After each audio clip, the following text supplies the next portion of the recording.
basically, now I found the truth in Jesus Christ kind of thing. So I was sent this video by a Christian lady. She mentioned that, you know, Nabeel Qureshi is an individual who has answers to the questions that I ask from Christians, right? And I was like intrigued, like let's see what he has to say. Let's see what the guy has to say. Like maybe he can provide me with a good discussion, right? And to be honest, it was really quite disappointing. The prophets, there is no prophet after him. Now you have another guy who comes across and says, I'm a prophet. He's not only going directly against the Quran, but the teachings of the Prophet Muhammad, peace be upon him. And Islam is the Quran and what the Prophet, peace be upon him, taught. So Ahmadis are not Muslim.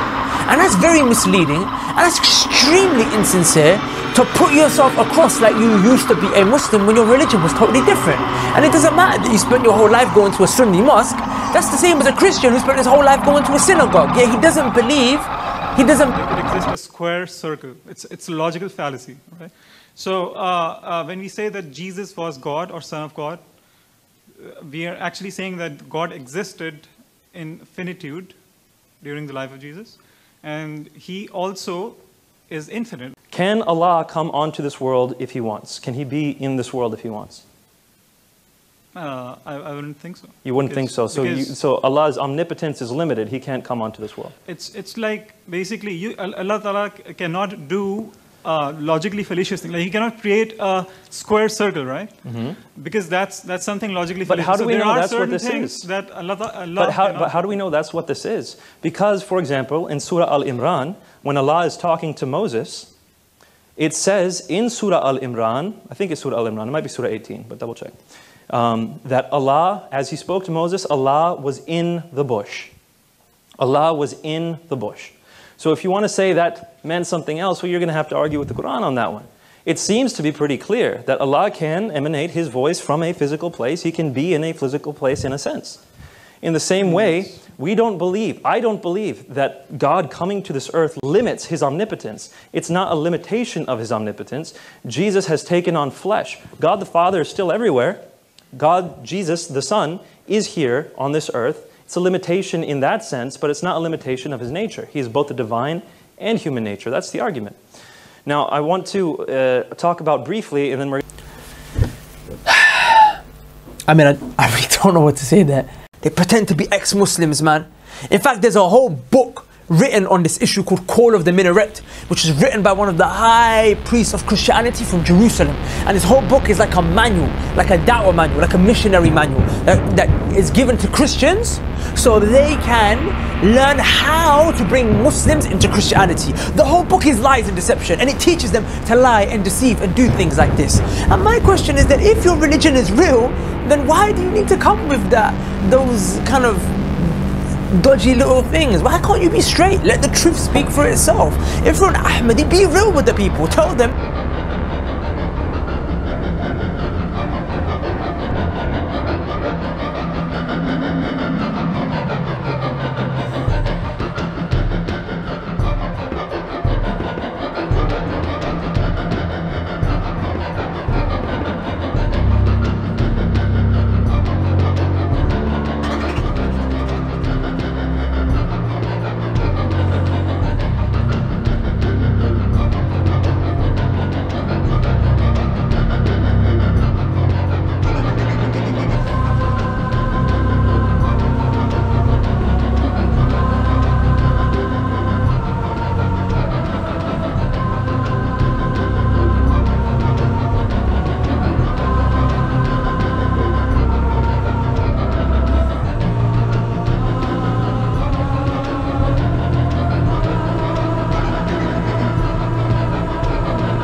take a dive into the toilet, piss paper, hog lettuce.